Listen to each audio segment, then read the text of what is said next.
naiz, ez? Eta Luma sortzen da pixka bat, 2019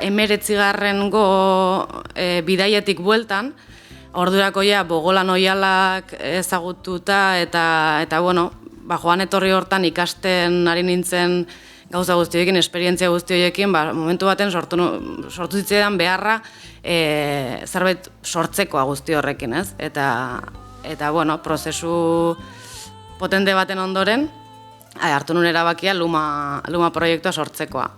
Orduan, Luma, metafora bezala edo niretzat da nire aitaren txorioien kaiolako atea ireki izan banu bezala, ez? Eta hori, ez? Mugari gabeko hegalaldi bat edo niri ere aukera eman diana nire muga horiek askatzekoa. Eta, proiektuan bitartez ere, nolabait landu nahi detena edo